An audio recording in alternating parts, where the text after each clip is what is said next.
Unfortunately, water crises are not a new phenomenon. Before Benton Harbor and before Flint, our region saw a deadly water crisis in Walkerton, Ontario.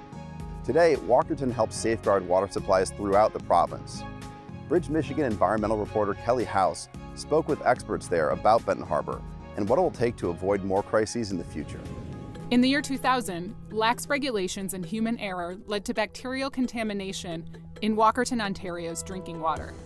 At least 7 people died, and thousands were sickened. To shed some light on the Benton Harbor water crisis, I spoke with Carl Kunka and Suleiman Nyanga, the CEO and manager of research at the Walkerton Clean Water Centre, which was established as a response to the Walkerton crisis. It created havoc for the government of the time, and they made the right decision to not only strengthen hugely the drinking water regulations in Ontario and how things work, but also set up this centre here so that we could train every drinking water professional in this entire province. We ensure that every drinking water operator in this province has rigorous training and is certified by the province of Ontario to act as an operator. On average, the center trains or recertifies around 10,000 water treatment professionals each year, either at the facility in Walkerton or at treatment facilities around Ontario. The problems they cover range from common source water issues like arsenic and iron to emerging challenges like blue-green algae and organic compounds. But in Flint, Benton Harbor, and many other Great Lakes cities, drinking water operators have to contend with another problem: their own infrastructure, which can include thousands of lead service lines connecting water mains to homes. Given that those pipes are there, how do you address those issues from a water treatment and maintenance perspective? As you said, if the lead pipes are there, removing them is the most effective and permanent solution. We all know that. But if you cannot do that, there are other options. One of them is to change the water chemistry at the treatment plant to prevent lead corrosion when it flows through the lead service lines. So we can do that by adding additives to the water, or we can adjust the pH or the alkalinity of the water. But again, those systems need to be tested to ensure that it works. It does not have the same performance in all settings. The other thing is a regular and reliable testing and communicating the lead risk to the water consumer and educate them what to do to minimize the exposure to lead. Adding corrosion control inhibitors isn't as straightforward as it sounds. Every water source is chemically different, so to keep the water from taking on lead as it moves through the pipes, each water system needs its own unique mix of additives and treatments. How crucial is it to have the right mix, and how hard is it to find the right mix? The science is there, but when you go from science from the lab and you come to the field, the chemistry is completely different. You have other factors, you have biofilm in the pipe, you have the water stagnating in the pipe, you have different water chemistry. It really needs to be tested. We cannot anticipate that any adjustment treatment will work for any plant. It always needs to be tested, and it takes some time to be tested. If you put in too much anti-leaching, then you're going to have other problems in your water. If you put in too little, the lead's going to leach out of the pipes. And so it's back and forth until you get the exact right mixture that will give you the best results with the least secondary problems. And I know that in Benton Harbor, they basically immediately started with a treatment while sort of conducting those tests to see what the optimal treatment would be. Is that standard practice, and is that an okay thing to be doing, or should you be holding off on doing anything until you know what the right mix is going to be?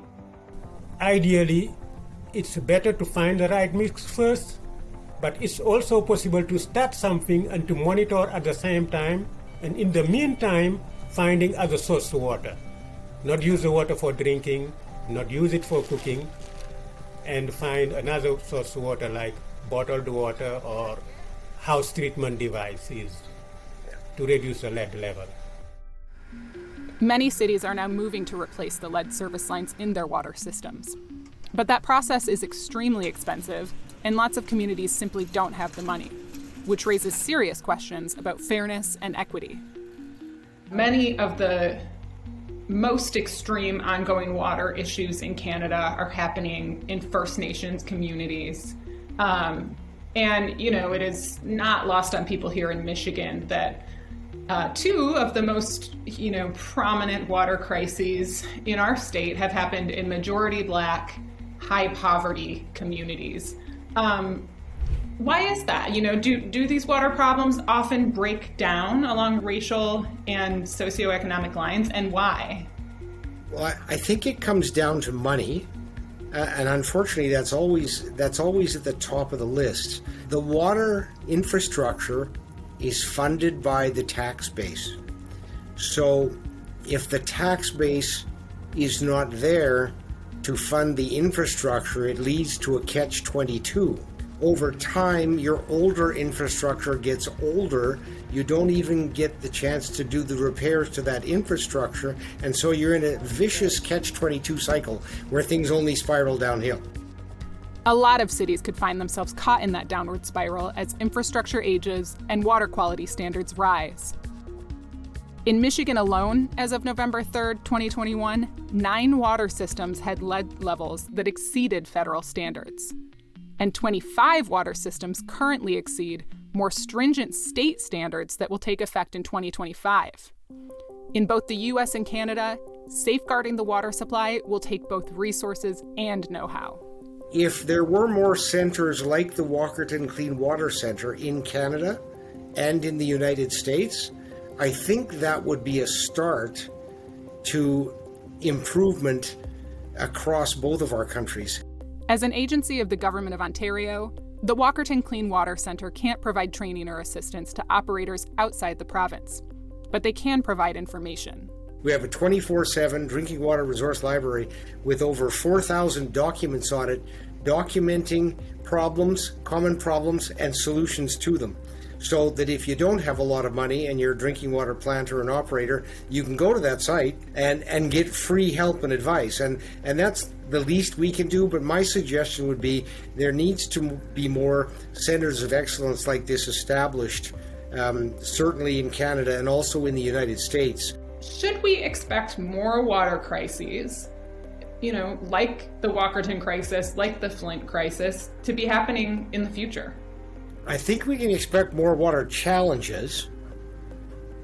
I think the crises that we have had and are having, both in Canada and the United States, are less than they used to be. But if the infrastructure issues are left unresolved, then it is bound to happen. And when you combine that with climate change, which is changing the source water of all drinking water treatment plants worldwide, not just Canada and the United States, then that combination at some point will probably result in a calamity somewhere, sometime. At Great Lakes Now, we aim to cover the Great Lakes region and the people who live here, like you. Please follow us on social media, subscribe to our YouTube channel, and sign up for our newsletter at greatlakesnow.org.